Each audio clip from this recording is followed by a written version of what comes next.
uchazwe njengoba nentobeko nothando kubona bonke abantu ko uDr Bishop Jessica Mbongeni ke emgcwabeni wakhe koqhubekayo njengamanje ke kanti ngokusho kwamalungu omndeni ke uJessica Mbongeni ungeniswa nje ezibhedlela emva kokuxina nje ukugula ke isikhashana esingatheni ke ubese sishiya ke emhlabeni uJessica Mbongeni ke ngomhla ka-31 August ke kuwona ke lo nyaka ka-2024.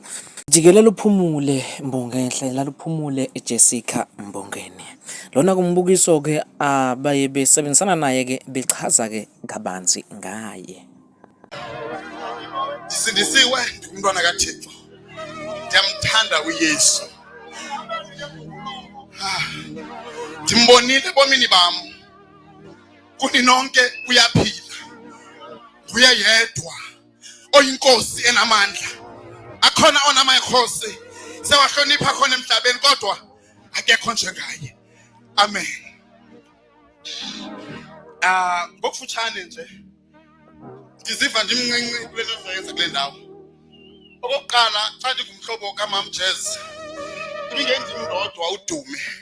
Mam Jazz webathanda abantu bonke and ungacingi baxa ethi kuwe mntanomhle hayi jonga uzotshona kulowa ukulalali asuke ayotsho kwasesentini asuke kuye atsho komnye ungacingi ebekuthitha abantu ngokufanayo.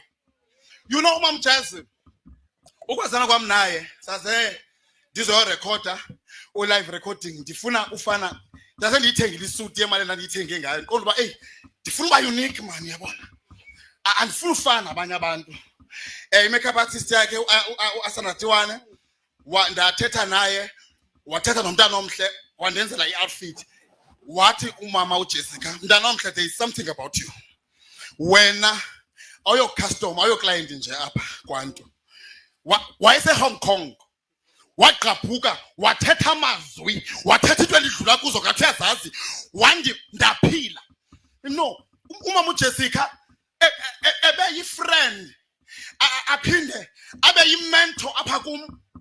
Ndizayibo lo mama wenza njani ufona avela umntwana omhle usahleli ikhali phone itsho i-video call athi theni ngari brother nje uthi zono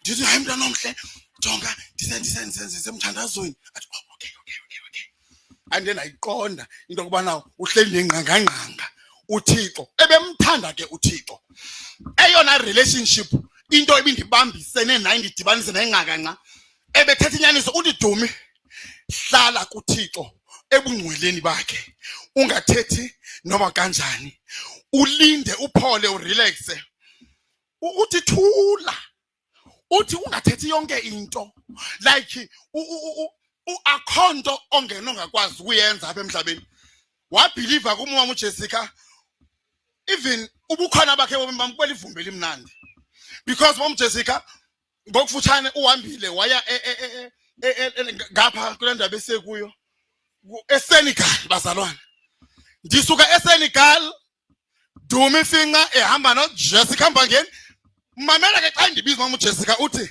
King Dumi Finga uthi I am Queen Jessica Mbongeni and the King Dumi Finga. You know mas ne uthi umntana omhle Dumi uyile nto uyiyo uThixo unenjongo ngawe.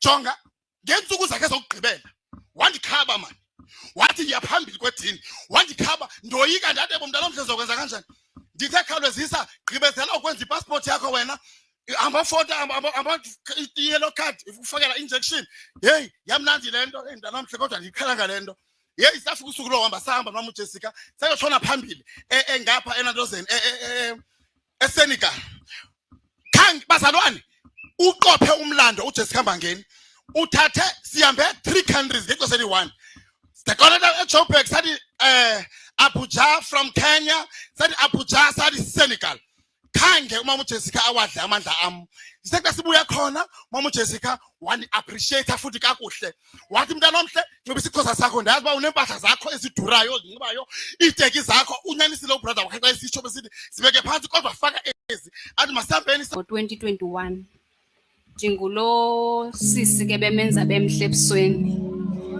ebethanda ukuthi mntanomhle khawundenze ndithi xuko ndibe yilontokazi. Usisi Jessica apha ekusebenzeni kwam naye ndiye ndaqaphela uba as much as ebeyi-public figure but ebebazisa abantu. Umntu ebemnika imbeko emlingeneyo.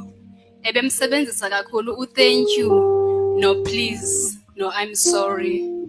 Ebekwazi ukuthi xa ningakhange nivisisane, nithethe kakuhle nibuyisane. Usisi Jess wanithanda eqala undibona. Singabazukulwana bamadolo ke sobabini. I think yenye into ebisenza uba sisovane kakhulu. Ebethanda kubonga umuntu bengathi xa udibana nawe angakubuza isiduko sakho bungubani. Bende ndimbuze ndithi hayibo sisi iziduko ezingaka awuzifunda phi ngoba akho umuntu ongakwaziyo umthutha wena. Sihambile ke nosisi kakhulu undithembile ngobuso bakhe manditsho yes because ubuso bomuntu is the most important part of the body because xa uthetha nomuntu umjonge ebusweni. Bethanda ukuthi i-image yami is very important. Ndimnikela kubuso bam.